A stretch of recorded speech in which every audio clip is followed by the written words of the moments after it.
পত্র চাই। হ্যাঁ, ইহ জগতে কেহ যদি ভালোবাসার মানুষের কাছে কাউকে পাঠান তাহলে ছানা মাখন চিঠিপত্রের মাধ্যমে পাঠায়।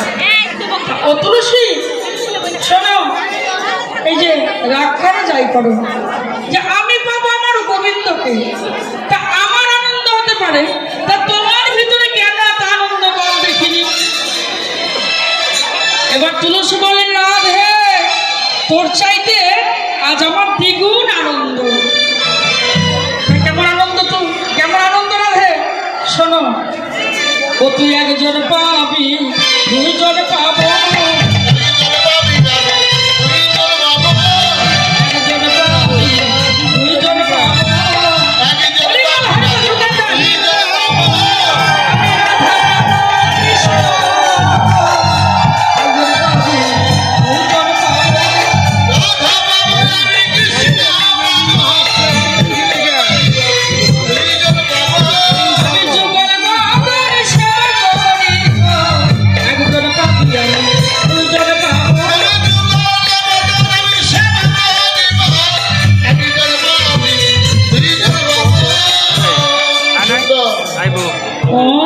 তুলসী তুলসী তুই গোবিন্দের, আমি গোবিন্দের, আমরা দুজনেই হলাম গোবিন্দ ভালোবাসার মানুষ। আর বিলম্ব করিস না, এবার যা, তুই আমার গোবিন্দ সংবাদ এনে দে, নইলে প্রাণে যায় না রাখি। তুলসী আর দেরি করলেন না, কর্পূরে তাম্বুল লইয়া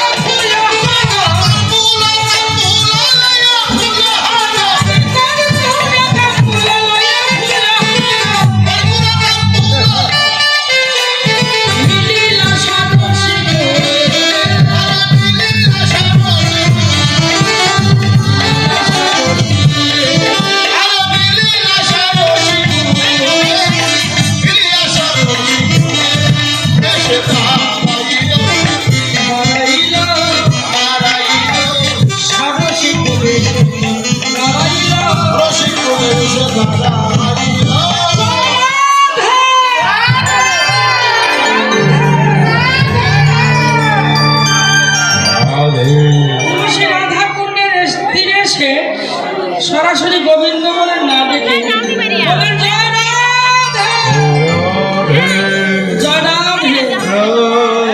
তুলসীকে দেখে তুলসীর কণ্ঠধ্বনি শুনে গোবিন্দ লম্ব ঝম্প দিয়ে উঠলেন, অঙ্গে যত ধুলোবালি ছিল সব বসন অঞ্চল দিয়ে ঝেড়ে ফেলে।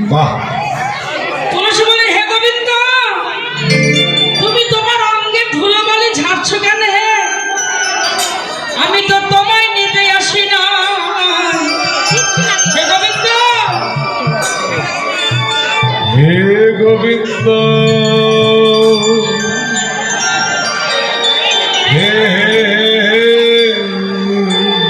হরে কৃষ্ণ।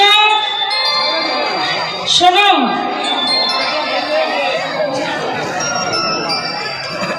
রাধা একটু পরে, রাধার ডিউটি পরে, এখন কৃষ্ণের ডিউটি। তা গোবিন্দ বলে, তুলসী, এই ভক্তপুর মেলায় তুমি রাধা কুণ্ডের তীরে কেন এসেছ?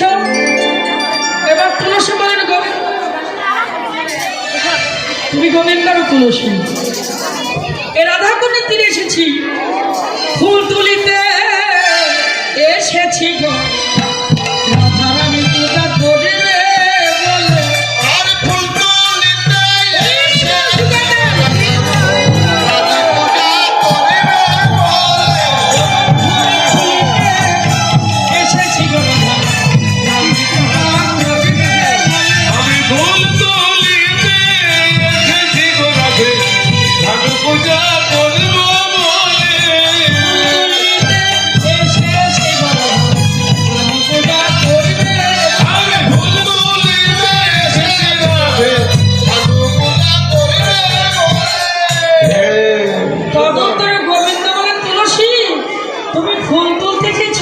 বাবা, তা তুমি কি ফুল তুলছো? হে, তদুত্তরে তুলসী বলেন, গোবিন্দ, তুমি জানো না এই রাধা কুণ্ডের তীরে আমি কি ফুল তুলি?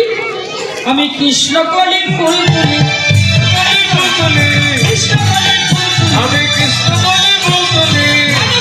রাধার ছিটাই কৃষ্ণকলি ফুল ওই ভালো বুঝিবে রাজার চিতায় কৃষ্ণ বলে ফুল তুলি বুঝিবে রাজার ঝিটাই কৃষ্ণ বলে ফুল তুলি। ওই ভালো বুঝিবে রাজার চিতায় কৃষ্ণ বলে ফুল তুলি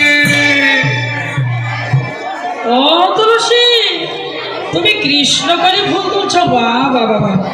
ফুল তোলার জায়গাও পেলে না, আর ফুলের নামও পেলে না, তুমি কৃষ্ণ করে ফুল তুলছ।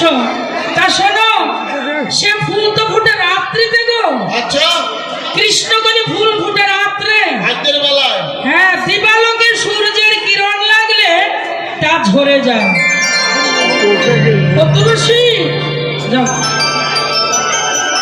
ওই যে ফুল গাছের তলা দিয়ে অনেক ঝরা ফুল পড়ে আছে, যত খুশি কুড়ায় নিয়ে তোমাদের ভানু দেবতার সেবা লাগাও।